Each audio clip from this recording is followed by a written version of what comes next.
నమస్కారం. QK news కు స్వాగతం. ముందుగా వార్తల్లోని ముఖ్యాంశాలు.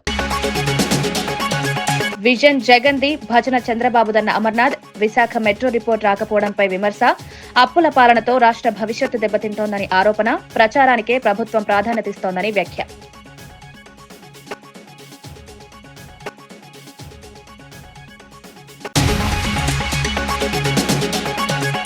నిఖిత హత్య కేసులో తండ్రి కన్నీటి విన్నపం. నిందితుడికి కఠిన శిక్ష విధించాలని డిమాండ్. చివరిసారి న్యూ ఇయర్ విష్ చేసిన సందర్భం గుర్తు చేసుకుంటూ ఆవేదన. న్యాయం జరిగే వరకు పోరాటం చేస్తానని స్పష్టం.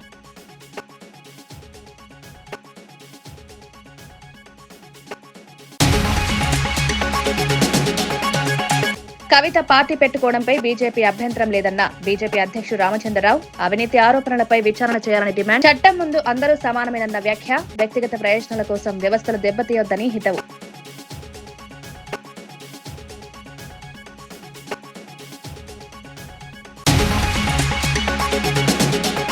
రాయలసీమ లిఫ్ట్ ఆపుతారని చంద్రబాబు మాటిచ్చారా అన్న శైలజనాథ్. రేవంత్ వ్యాఖ్యలపై చంద్రబాబు స్పష్టత ఇవ్వాలని డిమాండ్. రాయలసీమ భవిష్యత్తుతో చెలగాటమాడుతున్నారని విమర్శ. సాగునీటి ప్రాజెక్టులు ఆగితే రైతులకు నష్టమని హెచ్చరిక.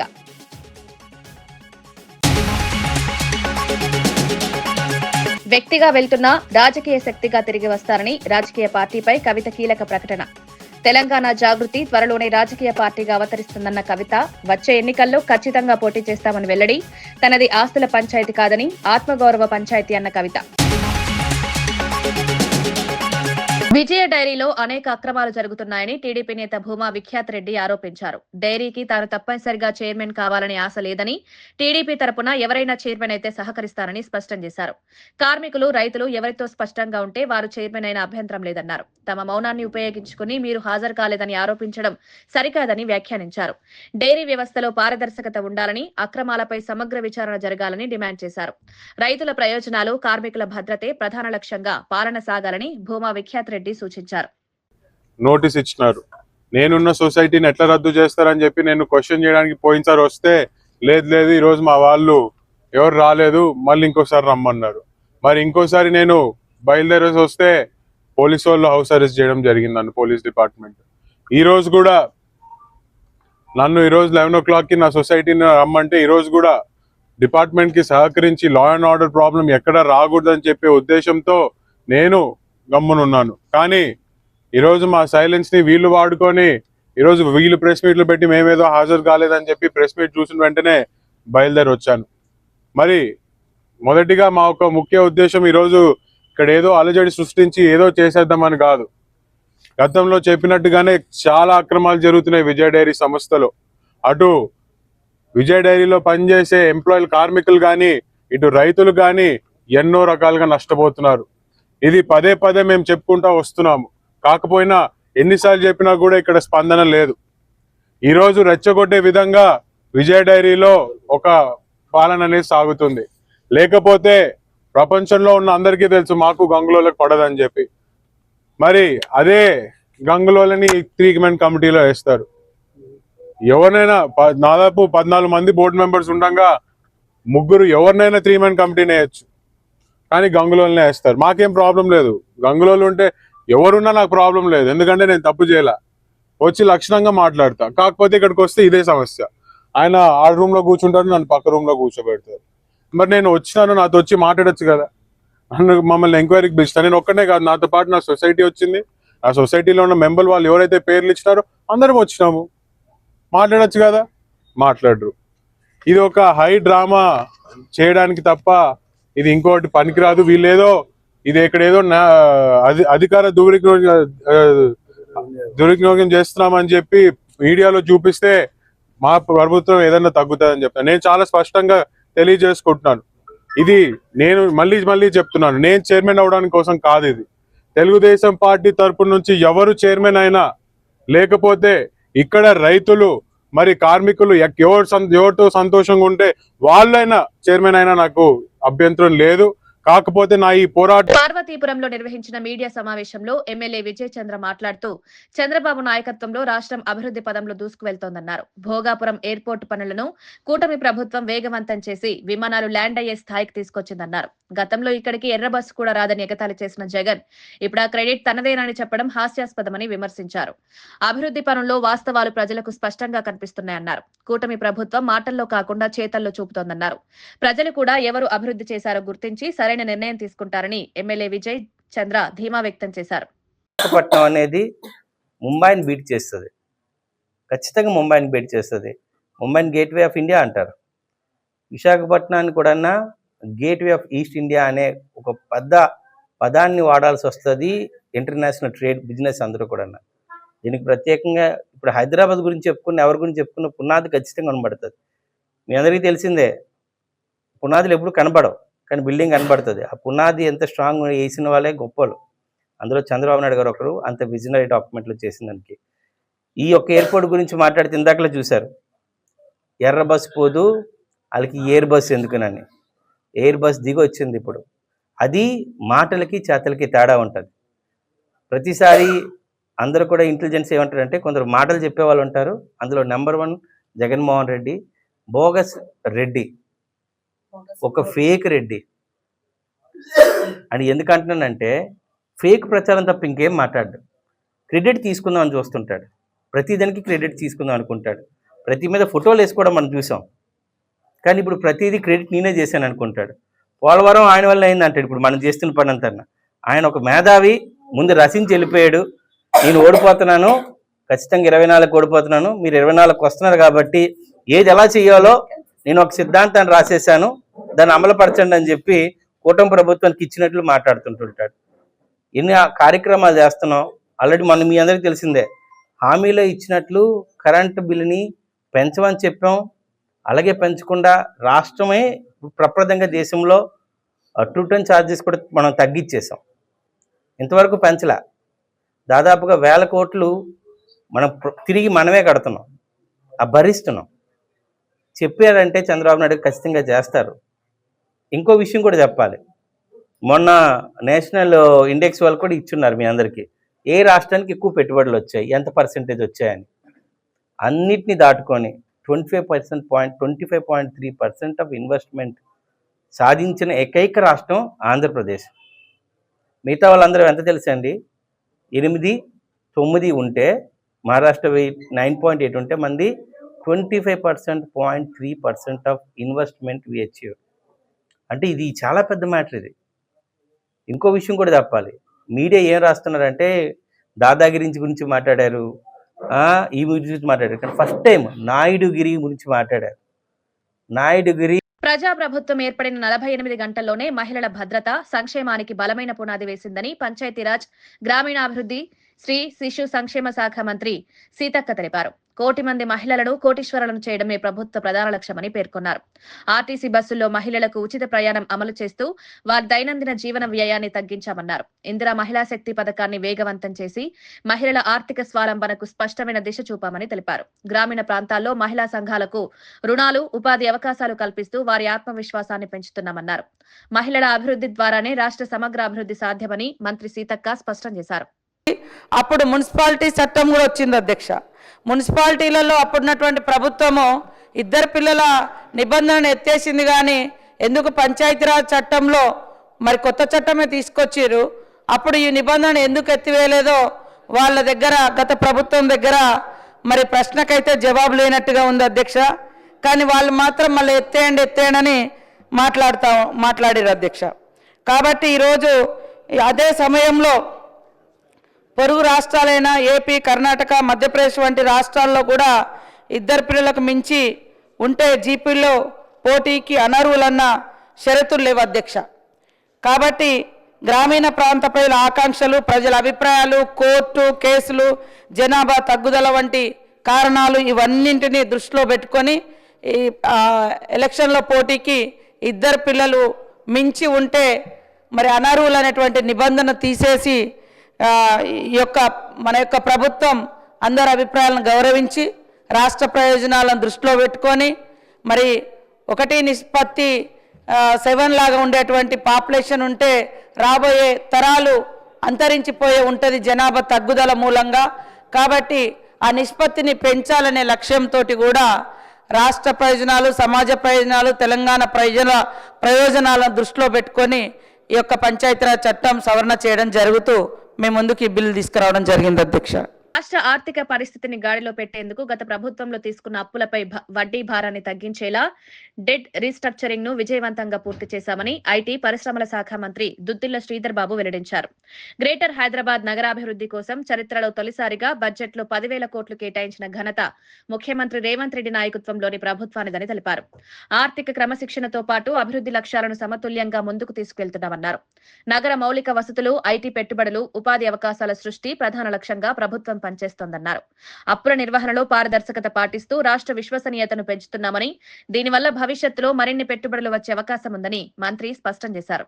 18 నుంచి 2023 వరకు ఏదైతే లోన్స్ తీసుకున్నారో దాదాపు 6,401 కోట్ల రూపాయలకు సంబంధించి మరి దాంట్లో భాగంగానే ఈరోజు డెట్ రీస్ట్రక్చరింగ్ కు సంబంధించి మరి లోన్ కు సంబంధించిన ఇంట్రెస్ట్ ను కూడా వివిధ బ్యాంకుల ద్వారా, వివిధ సంస్థల ద్వారా మాట్లాడి సేవింగ్స్ వచ్చే విధంగా మరి డెట్ రీస్ట్రక్చరింగ్ కూడా చేయడం జరిగింది అధ్యక్ష. ఈ డెట్ రీస్ట్రక్చరింగ్ కి సంబంధించి కూడా అధ్యక్ష మరి హడ్కో, state bank of India, municipal bonds, debentures లేపిన స్టేట్ బ్యాంక్ ఆఫ్ ఇండియాకు సంబంధించి మొత్తం కూడుకొని ఈరోజు పెద్ద స్థాయిలో ఇంట్రెస్ట్ ను చెల్లించే కార్యక్రమం గత ప్రభుత్వం ఇష్టారాజ్యంగా తీసుకున్న లోన్స్ పై కూడా మరి రీస్ట్రక్చరింగ్ చేసి మరి లోన్స్ కు సంబంధించి కూడా తక్కువ రేట్లను కూడా రీస్ట్రక్చరింగ్ కూడా చేయడం జరిగింది అధ్యక్ష. ఈ విధంగా మరి గ్రేటర్ హైదరాబాద్ మున్సిపల్ కార్పొరేషన్ కు సంబంధించి ఒక ప్రక్కన క్యాపిటల్ ఎక్స్పెండిచర్ కూడా పెద్ద ఎత్తున చేస్తూ మరి ఆర్థిక సుపరిపాలన తీసుకొచ్చే ప్రయత్నంలో డిసిప్లిన్ తీసుకొచ్చే ప్రయత్నం చేస్తూ లోన్స్ రేస్ చేయకుండా ఇక్కడ ప్రజానికానికి సంబంధించిన కనీస అవసరాలను తీర్చే ప్రయత్న భాగంలో ఎక్కడ కూడా. నిఖిత హత్య కేసులో ఆమె తండ్రి తీవ్ర ఆవేదన వ్యక్తం చేశారు. తన బిడ్డను చంపిన వ్యక్తికి కఠిన శిక్ష విధించాలని రాష్ట్ర, కేంద్ర ప్రభుత్వాలను కోరారు. నిఖిత మృతదేహాన్ని తమకు అప్పగించాలని విజ్ఞప్తి చేశారు. డిసెంబర్ 31న హ్యాపీ న్యూ ఇయర్ ని విష్ చేసిందే చివరిసారి మాట్లాడిన సందర్భమని కన్నీటి పర్యంతమయ్యారు. ఒకప్పుడు నిఖిత, అర్జున్ రూమ్మేట్స్ గా ఉండేవారని తెలిపారు. తన బిడ్డను హత్య చేసి ఫిర్యాదిచ్చిన అర్జున్ పరారైనట్లు ఆరోపించారు. ఈ ఘటన కుటుంబాన్ని తీవ్రంగా కలిచివేసిందన్నారు. న్యాయం జరిగే వరకు పోరాటం చేస్తారని స్పష్టం చేశారు. అని పిలిపించి అట్లా మర్డర్ చేసింది, పారిపోయిందని తెలిసి అది కూడా మీ మీడియా వారి ద్వారానే తెలుసు మాకు. మేము బాధలు ఉన్నాము. మాకు త్వరలో మా పాపకు బాడీ మాకు ఇవ్వాలని ప్రభుత్వాన్ని, సెంట్రల్ ప్రభుత్వాన్ని, కిషన్ రెడ్డి గారిని, రేవంత్ రెడ్డి ప్రభుత్వాన్ని, పద్మారావు గారిని కోరుకుంటున్నాం. 31st night happy new year అని విష్ చేసింది. అక్కడికి ఇక్కడికి నర్వస్ డిఫరెన్స్ ఏమో, ఆ తర్వాత అక్కడ పోయింది. అదే చివరిది అండి. అదే కొన్ని ప్రెస్లల్లో ఎక్స్ బాయ్ ఫ్రెండ్ అని వస్తుంది. అట్లాంటి తప్పుడు వదంతాలు ఏం పెట్టకండి. ఎక్స్ రూమ్మేట్ ఉండే, ఆమెతో పాటు 4 ఉంటుండే. అక్కడ షేరింగ్ రూమ్ చేస్తారు బయట. అక్కడనే ఆ పిల్లోడే రిపోర్ట్ ఇచ్చిందని పారిపోయేటప్పుడు ఆ పిల్లంతో అక్కడి నుంచి మాకు రిపోర్ట్ అతనే ఇచ్చిందంట. ఎవరో వాళ్ళ కొలీకు. ఎందుకు నీకు తెలుసు కదా, పక్కనే ఇన్ని రోజులు రూమ్మేట్ ఉండే కదా, నువ్వు ఎందుకు కంప్లైంట్ ఇవ్వాలి అంటే వాడు కంప్లైంట్ ఇచ్చి ఇండియాకి పారిపోయిందంట. వాడిని పట్టుకొని కఠినంగా శిక్ష చేయండి. కల్వకుంట్ల కవిత జాగృతి తప్పకుండా రాజకీయంగా పార్టీ ఎదుగుతుందని స్పష్టం చేశారు. తెలంగాణ ప్రజల హక్కుల పరిరక్షణే లక్ష్యంగా పనిచేస్తామన్నారు. రాబోయే అసెంబ్లీ ఎన్నికల్లో తప్పకుండా పోటీ చేస్తామని ప్రకటించారు. ప్రజలు తమకు మద్దతివ్వాలని, ముఖ్యంగా యువత పిడికిలి బిగించి తమతో కలిసి రావాలని పిలుపునిచ్చారు. తెలంగాణ సమాజంలో మహిళలు, యువత, బలహీన వర్గాల హక్కుల కోసం పోరాటం చేస్తామన్నారు. రాజకీయాల్లో కొత్త దిశను చూపించాలనే సంకల్పంతో ముందుకు వెళ్తున్నామని తెలిపారు. ప్రజాస్వామ్యాన్ని బలోపేతం చేయడమే తమ లక్ష్యమని స్పష్టం చేశారు. తెలంగాణ భవిష్యత్తు కోసం ప్రజలు ఆలోచించి నిర్ణయం తీసుకోవాలని కోరారు. తెలంగాణ ప్రజల పక్షాన నిలబడి పోటీ చేయడానికి, నిలబడి వారి యొక్క హక్కుల్ని కాపాడడానికి, ప్రజల పక్షాన పనిచేయడానికి తెలంగాణ జాగృతి ఒక శక్తిగా ఖచ్చితంగా చట్టసభల్లో తిరిగి అడుగు పెడుతుందనే విషయాన్ని ఎటువంటి అనుమానం లేకుండా నేను ఇవాళ తెలియజేస్తా ఉన్నాను. నేను ఆహ్వానం పలుకుతా ఉన్నాను మా లెఫ్ట్ పార్టీ సోదరులకు, మావోయిస్ట్ సింపథైజర్లకు, మావోయిస్టులకు, ఎవరైతే మనుగడ సాగించలేకపోతా ఉన్నారో, ఎవరైతే కొత్త రాజకీయ శక్తులు రావాలి ఈ రాష్ట్రంలో ఆలోచిస్తున్నారో, ఎవరైతే ప్రజాస్వామ్యబద్ధంగా పనిచేసే పార్టీలు రావాలనుకుంటున్నారో రండి. ఒక ఆడబిడ్డగా నేను ముందడుగేస్తున్నా, నాకు మద్దతు ఇవ్వండి. నేను మా విద్యార్థి లోకాన్ని పిలుస్తా ఉన్నా. ఇంతవరకు ఫీజు రియంబర్స్మెంట్ రాని మీరు పిడికిలు బిగించండి, జాగృతిలో చేరండి, పోరాటం చేయండి. మా నిరుద్యోగ యువకులకు నేను పిలిపిస్తా ఉన్నా, మీకు ఒక కొత్త రాజకీయ వేదిక వస్తుంది. మీ పక్షాన నిలబడి కొట్లాడడానికి, ఉపాధి అవకాశాలు కల్పించడానికి, మీకోసం పనిచేయడానికి. వీర్రాజు రాయలసీమ లిఫ్ట్ ఇరిగేషన్ అంశంపై కీలక వ్యాఖ్యలు చేశారు. తెలంగాణ సీఎం రేవంత్ రెడ్డి చేసిన వ్యాఖ్యలు కేవలం తన రాష్ట్రాన్ని కాపాడుకునేందుకేనని అన్నారు.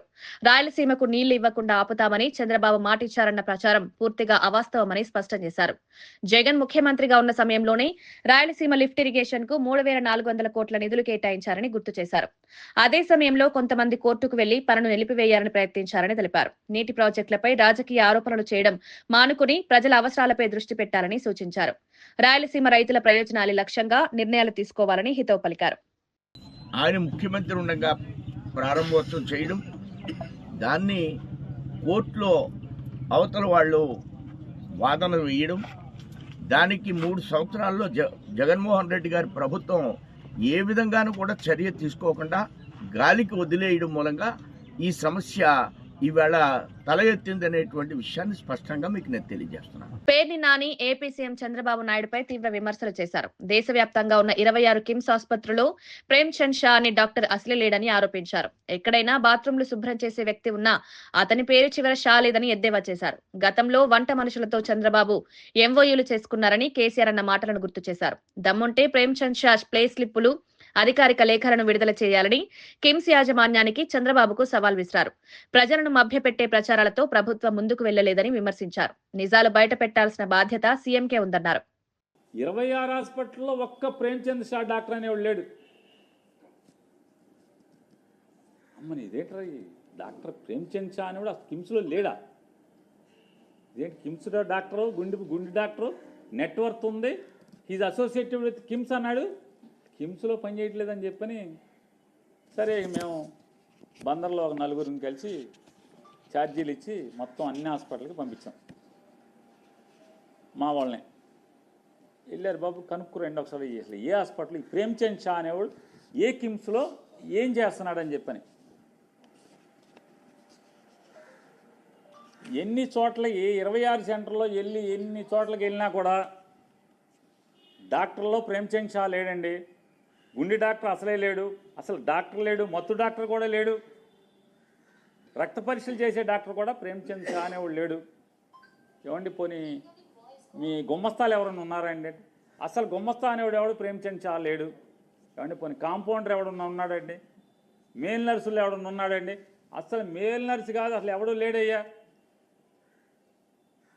ఎవడన్నా ఇంకెవడన్నా ఉన్నాడండి అంటే పోనీ ఏమన్నా అటెండర్లు కానీ, అటెండర్లో కూడా ఎవడో లేడయ్యా. పోనీ ఏమన్నా టాయిలెట్లు కడిగేవాడు ఎవడన్నా అంటే ఎవడో ఒకడు ఉన్నాడండి ప్రేమ్చంద్ అని, షా లేదు అతనికి చివర అన్నారు.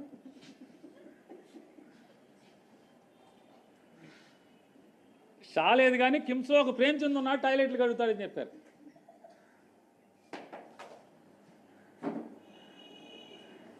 మొన్న కేసీఆర్ అంటేనేమో ఆంధ్రజ్యోతి రాధాకృష్ణ గారు పిసుకున్నాడు. ఇట్లా రబ్బర్ పసుపు బంతి ఉంటుంది కదా పిసుకోవటం అని మామూలుగా ఫిజియోథెరపీలో పిసుకుతారు, అట్లా పిసుక్కున్నాడు ఆంధ్రజ్యోతి రాధాకృష్ణ గారు. కేసీఆర్ మా బాబు గారిని ఇట్లా అంటాడా ఏమని?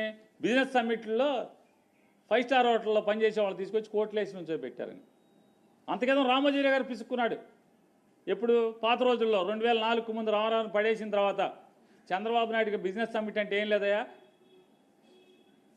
వేసాకాలానికి మన చలికాలం అప్పుడు నేపాల్ వాళ్ళు వచ్చి రోడ్ల పక్కన సెట్టర్లు అమ్మేవాళ్ళు, ఇప్పుడు అమ్మట్లు అప్పుడు అమ్మేవాళ్ళు. వాళ్ళకే తెచ్చి కోట్లు వేసేసి తీసుకొచ్చి సంతకాలు పెట్టి ఫోటో తీసేస్తున్నాడయ్యా చంద్రబాబు అని చెప్పి రాజశేఖర రెడ్డి గారు అనేవాడు. అప్పుడు సెట్టర్లు అమ్మేవాళ్ళని కోట్లు వేసి తీసుకొచ్చాయండి. ఇప్పుడేమో కేసీఆర్ అన్నాడు హోటల్లో కుక్కులను తీసుకొచ్చి హోటల్లో పనిచేసే వాళ్ళని తీసుకొచ్చి 5 స్టార్ వాళ్ళని కోట్లు వేసి సంతకాలు పెట్టి ఊరికే ఫోటోలు దిగుతున్నాడని చెప్తారు. ఇది కూడా అంతే కదా. కిమ్స్ హాస్పిటల్లో ఎవడ బాత్రూమ్లు కడిగే ప్రేమ్చంద్ ఏంటి, షా కూడా లేదంట. మరి ఆ షాతో మీకు టెండర్ వేయించుకోవటం ఏంటి నాకు అర్థం కాదు. నారా చంద్రబాబు నాయుడు గారు ఛాలెంజ్ చేస్తున్నా, కిమ్స్ హాస్పిటల్లో ప్రేమ్చంద్ షా అనే డాక్టర్ లేడు. ఉన్నారని కనుక మీరు ప్రూవ్ చేస్తే, కిమ్స్ హాస్పిటల్తో సర్టిఫికేట్ ఇస్తే, ఇదిగో ఇన్నాళ్ళని అతని పే స్లిప్ ఇన్ని సంవత్సరాల నుంచి మా దగ్గర జీతం తీసుకు పనిచేస్తున్నాడని ఆధారాలు కనుక మీరు బయట పెడితే నేను తలకాయ ఉంచి చంద్రబాబు నాయుడు గారికి క్షమాపణ చెప్తాను. క్షమాపణ చెప్తాక సిద్ధంగా ఉన్నాను. ప్రేమ్చంద్ షా అనేటువంటి కార్డియాలజిస్ట్ కానీ డాక్టర్ కానీ రావు కవిత పార్టీ ఏర్పాటు ప్రకటనపై స్పందిస్తూ కీలక వ్యాఖ్యలు చేశారు. రాజ్యాంగం ప్రకారం ఎవరైనా రాజకీయ పార్టీ ఏర్పాటు చేసుకోవచ్చని, ఇందులో ఎలాంటి అభ్యంతరం లేదన్నారు. గతంలో కేఏ పాల్ కూడా పార్టీ పెట్టిన ఉదాహరణను గుర్తు చేశారు. అయితే కవిత చేసిన అవినీతి ఆరోపణలపై ప్రభుత్వం విచారణ చేయాలని డిమాండ్ చేశారు. ఆమె తప్పు చేసినందుకే జైలుకు వెళ్లాల్సి వచ్చిందని వ్యాఖ్యానించారు. కవిత పార్టీ పెట్టడం వల్ల బీజేపీకి ఎలాంటి నష్టం లేదని స్పష్టం చేశారు. కక్షపూరిత రాజకీయాలకు బీజేపీ ఎప్పుడూ వ్యతిరేకమని తెలిపారు. చట్టం ముందు అందరూ సమానమేనని, ఆరోపణలు నిజమైతే తప్పకుండా చర్యలు తీసుకోవాల్సిందేనన్నారు. వ్యక్తిగత రాజకీయాల ప్రయోజనాల కోసం వ్యవస్థలను దెబ్బతీయడం సరికాదని హితవు పలికారు. ఎవరెవరి మీద ఆరోపణ చేసిరో, ఏమేమైతే ఆరోపణ చేసిరో వీటన్నిటి మీద ప్రభుత్వం ఒక ఎంక్వైరీ పెట్టాలి. ప్రభుత్వం దీని మీద వాళ్ళు విచారణ చేయాలి. ముఖ్యంగా ఈవిడ గారిని విచారణ చేయాలి. ఎందుకంటే బయట పెట్టింది వారే కదా, ఆరోపిస్తుంది వారే కదా. ఈరోజు అదే అంశాలపైన బయటికి పోయి నా ఆత్మగౌరవం దెబ్బతింది కాబట్టి నేను పార్టీ పెడుతున్నప్పుడు ఆ ఆత్మగౌరవం దెబ్బతిన్నటువంటి ఒక ఏమేమి అంశాలు ఉన్నాయి, ఏమేమి ఒక నిధులు ఎక్కడెక్కడ పోయినాయి, ఎవరెవరు ముడుపులు ఇచ్చారు, ఎక్కడెక్కడ జరిగిన అవినీతి, ఏ ఎమ్మెల్యే ల్యాండ్ గ్రాబింగ్ చేశారు, వారే చెప్పారు సగం మంది ల్యాండ్ గ్రాబాలని, సగం మంది తిన్నారని. సో కాబట్టి వారు పార్టీ పెడితే పెద్ద ఎఫెక్ట్ ఏది లేదు, ఎవరికి ఎఫెక్ట్ ఉంటుందా ఉండదా తర్వాత సంగతి, దాని మీద నేను మాట తెలుసుకోలేదు. కానీ ఏ అంశాలు అయితే చెప్పి ఈరోజు బయటకు వచ్చి నేను పార్టీ పెడుతున్నా చెప్తున్నారో ఆ అంశాలు చాలా సీరియస్ అంశాలు ఉన్నాయి, ఆరోపణలు కూడా సీరియస్గా ఉన్నాయి. కాబట్టి దాని మీద ప్రభుత్వం ఒక ఎంక్వైరీ కమిటీ పెట్టి వీరిని మెయిన్ విట్నెస్ కింద పెట్టి దాని మీద ఆ అన్నిటి మీద కూడా ఎంక్వైరీ చేయాలి, విచారించాలని చెప్పేసి ఈరోజు మేము డిమాండ్ చేస్తాము. విజన్ జగన్మోహన్ రెడ్డిదైతే భజన చంద్రబాబుదని మాజీ మంత్రి గుడివాడ అమర్నాథ్ విమర్శించారు.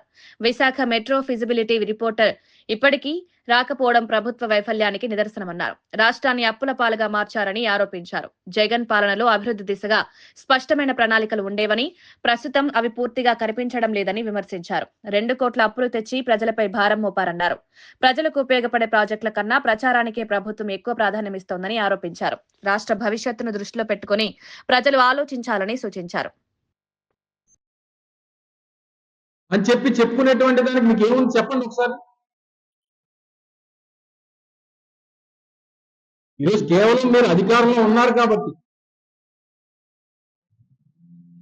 అసలు మేము ల్యాండ్ మనం ఎప్పుడైతే స్టేట్ గవర్నమెంట్ ల్యాండ్ ఆ ప్రైవేట్ పార్టీకి ఎవరైతే డెవలపర్ ఎవరైతే ఎయిర్పోర్ట్ డెవలప్ చేస్తా ఉన్నారో జిఎంఆర్ సంస్థకి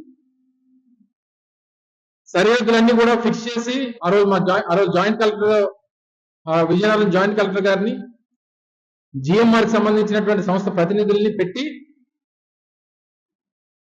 ల్యాండ్ సరిహద్దులన్నింటినీ కూడా ఫైనలైజ్ చేసి వారు కాంపౌండ్ వాల్ నిర్మాణం చేసుకున్న తర్వాత పర్మిషన్స్ వరకు ల్యాండ్ హ్యాండ్ ఓవర్ చేసుకోవడం, ల్యాండ్ హ్యాండ్ ఓవర్ చేయడం వరకు రాష్ట్ర ప్రభుత్వం తాలూకు పాత్ర. ఎప్పుడైతే ల్యాండ్ హ్యాండ్ ఓవర్ చేసిన తర్వాత వారికి ఏదైతే 2203 ఎకరాలు ల్యాండ్ హ్యాండ్ ఓవర్ చేసిన తర్వాత అక్కడి నుంచి ప్రతి రూపాయి కూడా ఆ సంస్థకు సంబంధించినటువంటి పెట్టుబడి తప్ప రాష్ట్ర ప్రభుత్వం పెట్టుబడి ఉండదు. ఈ ఓవరాల్ ప్రాజెక్ట్ లో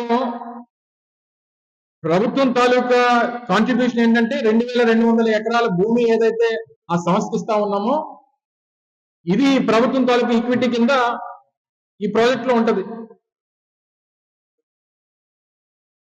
అక్కడి నుంచి మొదలుకొని మే 3, 2023 ఏ రోజైతే పర్మిషన్స్ అన్ని వచ్చేసి కాంట్రాక్టర్ గారు ఎవరైతే ఆ సంస్థ కాంట్రాక్టర్ కి ఎల్ఎన్టీ కాంట్రాక్ట్ ఇచ్చి అటువంటి పనులు మొదలుకొని నిర్విరామంగా జరుగుతూ ఉన్నాయి. మధ్యలో 25-30% అయిన తర్వాత ఆ రోజు నేను మంత్రిగా ఉన్నప్పుడు స్థానికంగా ఉన్నటువంటి అందరూ ప్రజాప్రతినిధులు అందరం కూడా కలిసి మిమ్మల్ని అందరినీ కూడా తీసుకుని వెళ్ళి ఆ రోజు రన్వే పనులు అవుతున్నప్పుడు కూడా మిమ్మల్ని అందరినీ తీసుకుని వెళ్ళి చూపించడం జరిగింది. అది కంటిన్యూస్ ప్రాసెస్ నడుస్తూ ఉంది. అదేదో మీ ఘనతలాగా మీరు మీ కాంట్రిబ్యూషన్ ఏంటి అందులో? ఈరోజు కొత్తగానేమో స్థానికంగా కొంతమంది నాయకులు ఈ ప్రచార మాధ్యమాల్లో, సామాజిక మాధ్యమాల్లో జగన్మోహన్ రెడ్డి గారివి కొన్ని వీడియోలు సర్క్యులేట్ చేస్తా ఉన్నారు. మీకు దమ్ము ధైర్యం ఉంటే కనీసం మనిషి పుట్టినందుకు కనీసం సిగ్గు అనేది ఉంటే మీరు ఏదన్నా ఒక వీడియో ప్రజల ముందు పెడదాం అనుకున్నప్పుడు మొత్తం వీడియోని పెట్టండి, తప్పలేదు. మీ బ్రతుకుల్లాగా మీ పార్టీ నాయకత్వం దగ్గర నుంచి మీ వరకు మీ బ్రతుకులు ఏ రకంగా ఉంటాయో ఆ రకంగా కట్ కాపీ పేస్ట్, కట్ ఎక్కడో మాట్లాడింది మీకు కావాల్సినటువంటిది కట్ చేసుకొని దాన్ని ఈ సామాజిక మాధ్యమాల్లో పెట్టి ప్రజల్ని తప్పుదోవ పట్టించాలన్నటువంటి ప్రయత్నం చేస్తా ఉన్నారు. ఏమని జగన్మోహన్ రెడ్డి గారు భోగాపురం ఎయిర్పోర్ట్ ని వ్యతిరేకించారని, లేదా మీరు భోగాపురం ఎయిర్పోర్ట్ కి సంబంధించినటువంటి దాంట్లో అవసరమైతే కోర్టుకు వెళ్తామని ఎందుకు చెప్పారు జగన్మోహన్ రెడ్డి గారు ఆ రోజు 2016 సంవత్సరంలో, బహుశా 15-16 సంవత్సరాల్లో ఒక ఎయిర్పోర్ట్ నిర్మాణం చేద్దాం అనుకున్నప్పుడు ఎంత కావాలి, ఎంత స్థలం కావాలి, ఆ ఎయిర్పోర్ట్ కి సంబంధించినటువంటి వ్యవహారాల విషయంలో ఎంత స్థలం కావాలి, అంత కలిపి బహుశా నాకు తెలిసి 2500 నుంచి 3000 ఎకరాలు. మరి ఆ రోజు మీరు ముఖ్యమంత్రిగా చంద్రబాబు నాయుడు గారు చెప్పినటువంటి మాట ఏంటి? భోగాపురం ఇంటర్నేషనల్ ఎయిర్పోర్ట్ కోసం 15,000 ఎకరాలు తీసుకుంటామని చెప్పాడు. 15,000 ఎకరాల కూటమి ప్రభుత్వం హిందువుల పట్ల అగౌరవంగా వ్యవహరిస్తోందని వైఎస్ఆర్సీపీ రాష్ట్ర అధికార ప్రతినిధి మార్గాని భరత్ ఆరోపించారు. శైవ, వైష్ణవ క్షేత్రాల్లో వరుసగా అపచారాలు జరుగుతున్నాయని విమర్శించారు. టీటీడీ చరిత్రలో తొలిసారి భక్తులు దర్శనానికి రావద్దని చెప్పే పరిస్థితి ఏర్పడిందన్నారు. సామాన్య భక్తులకు దర్శనాలు లేకపోయినా వీఐపీలకు మాత్రం ప్రత్యేకంగా దర్శనాలు నిర్వహిస్తున్నారని ఆవేదన వ్యక్తం చేశారు. ఆలయాల భద్రత విషయంలో ప్రభుత్వం పూర్తిగా విఫలమైందని ఆరోపించారు. భక్తుల విశ్వాసాలతో ఆడుకుంటే ప్రజలు సహించరని హెచ్చరించారు. వెంటనే ఆలయాల భద్రతపై సమీక్ష చేసి చర్యలు తీసుకోవాలని డిమాండ్ చేశారు. సాక్షాత్తు నితిన్ గడ్కరీ గారేమో ఆయన రోడ్ ట్రాన్స్పోర్ట్ హైవేకి సంబంధించి అక్కడ భోగాపురం ఎయిర్పోర్ట్ కి కనెక్టివిటీ రోడ్స్ శాంక్షన్ చేశారు. ఆయన మాటలతోనే మనం కూడా విందాం ఆయన ఏం చెప్పాడో. అదే రకంగా జిఎంఆర్ అధినేత గ్రంథి మల్లికార్జున్ గారు ఆయన ఏం చెప్పారో ఆయన మాటలు కూడా విందాం. 2019లో చంద్రబాబు నాయుడు గారు ఆల్రెడీ శంకుస్థాపన చేశారని అంటున్నారు. నేను అడుగుతా ఉన్నా, ఇదే ఆంధ్రప్రదేశ్ రాష్ట్ర ప్రభుత్వాన్ని అడుగుతా ఉన్నా, మీ దగ్గర ఏమి క్లియరెన్స్లు ఉన్నాయి? గవర్నమెంట్ ఆఫ్ ఇండియా పర్మిషన్లు ఉండాలి కదండి. ఇదేమి సివిల్ ఏవియేషన్ అంటే మీ పక్కన ఉండే మినిస్ట్రీ శాఖ ఏం కాదు. సివిల్ ఏవియేషన్ మినిస్ట్రీ అంటే గవర్నమెంట్ ఆఫ్ ఇండియా. అప్పుడు సాక్షాత్తు మీ మంత్రి అశోక్ గజపతి రాజు ఆయన కేంద్ర మంత్రి సివిల్ ఏవియేషన్ మినిస్ట్రీకి మినిస్టర్ ఆయన ఉన్నప్పుడు కూడా మీరు పర్మిషన్లు తెచ్చుకోలేపారే. అప్పుడు గవర్నమెంట్ ఎలక్షన్స్ వచ్చేసి 2019లో ఆగ మేఘాల మీద తీసుకొచ్చి టంకాయలు పగలగొట్టేసి మేము శంకుస్థాపన చేసామని శిలాపలకాలు వేసుకుంటే సరిపోతుందా? ఎన్ని కోర్టు కేసులను క్లియర్ చేసుకుని ల్యాండ్ ఎక్విజిషన్ చేసుకుని జగన్మోహన్ రెడ్డి గారు సుమారుగా 2,000 పైచిలకు ఎకరాలు ల్యాండ్ ఎక్విజిషన్ చేసుకుని గవర్నమెంట్ ఆఫ్ ఇండియా నుంచి పర్మిషన్స్ తెచ్చుకుని 2023లో ఆ శంకుస్థాపన చేశారు. హైదరాబాద్ ఎయిర్పోర్ట్ శ్రీ రాజశేఖర రెడ్డి గారు ఫౌండేషన్ వేశారు. మళ్ళీ ఆయనే సీఎం రోడ్డు ఇనాగరేట్ చేశారు. మా ఢిల్లీ ఎయిర్పోర్ట్ రాజశేఖర రెడ్డి గారే వారితో పాటు వచ్చి ఇనాగరేట్ చేశారు. వారు ఈ రోజుని అది భగవంతుడు నిర్ణయం చేయదు. వారి తనయుడు జగన్మోహన్ రెడ్డి గారు వారి అమృత హస్తాలతో ఈ రోజుని నాకు ఫౌండేషన్ వేయడం అది రెండో సంతోషమైంది. నిజంగాను వారే దీన్ని మళ్ళీ ఇనాగరేట్ చేయాలని నేను భగవంతుడిని కోరుకుంటున్నాను. నేను ఇది ఈ రోజున జిఎంఆర్ చైర్మన్ ఆయన చెప్పాడు. ఇప్పుడు వీళ్ళు క్రెడిట్ చోరీ. ఆయన అంటాడు, రామ్మోహన్ నాయుడు అంటాడు చంద్రబాబు నాయుడు గారి యొక్క ప్రాజెక్ట్ అంటది, ఆయన బ్రెయిన్ చైల్డ్ అంట. అసలు ఏంది ఇది క్రెడిట్ చోరీలు ఏంది? ఆయన నితిన్ గడ్కరీ గారు కూడా ఉన్నారండి, ఒక్కసారి చూడండి. ఆయన గ్లోబల్ సమిట్ లో చెప్పింది. One of the important demands from the Chief Minister is with me, that is the making of 6-lane Vizag Port Highway and NS16 near Bhogapuram. The length is 55 km, cost is 6,300 crore, and state is going to contribute for land and giving me some concession. I already request the Chief Minister and the Chief Secretary. They have given me the letter and also 157 acre of land for multimodal logistic park they are giving. From my ministry, I have sanctioned this important project which is very important for Andhra Pradesh and dream project of Honorable Chief Minister. Many times he requests me about this proposal. Today I am happy that we are sanctioning this project. Once again, my best luck to development of Andhra Pradesh and people of Andhra. Thank you very much. Namaskar. వార్తలు ముగించే ముందు ముఖ్యాంశాలు మరోసారి. Vision జగన్ది, భజన చంద్రబాబుదన్న Amarnath. Visakha metro report రాకపోవడంపై విమర్శ. అప్పుల పాలనతో రాష్ట్ర భవిష్యత్తు దెబ్బతింటోందని ఆరోపణ. ప్రచారానికే ప్రభుత్వం ప్రాధాన్యతిస్తోందని వ్యాఖ్య.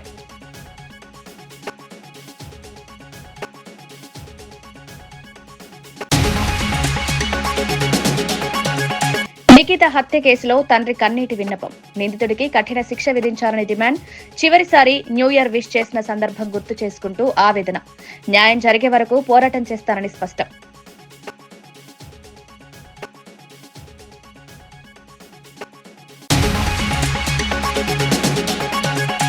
కవిత పార్టీ పెట్టుకోవడంపై బీజేపీ అభ్యంతరం లేదన్న బీజేపీ అధ్యక్షుడు రామచంద్రరావు. అవినీతి ఆరోపణలపై విచారణ చేయాలని డిమాండ్. చట్టం ముందు అందరూ సమానమేనన్న వ్యాఖ్య. వ్యక్తిగత ప్రయోజనాల కోసం వ్యవస్థలు దెబ్బతీయొద్దని హితవు.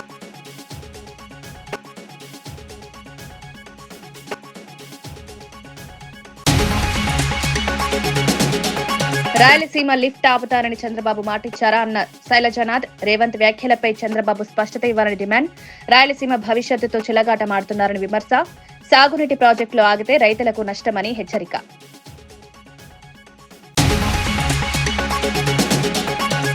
వ్యక్తిగా వెళ్తున్నా రాజకీయ శక్తిగా తిరిగి వస్తారని రాజకీయ పార్టీపై కవిత కీలక ప్రకటన. తెలంగాణ జాగృతి త్వరలోనే రాజకీయ పార్టీగా అవతరిస్తుందన్న కవిత. వచ్చే ఎన్నికల్లో ఖచ్చితంగా పోటీ చేస్తామని వెల్లడి. తనది ఆస్తుల పంచాయతీ కాదని ఆత్మగౌరవ పంచాయతీ అన్న కవిత. ఈనాటి వార్తా విశేషాలు. మరో బులెటిన్లో మళ్ళీ కలుద్దాం. నమస్కారం.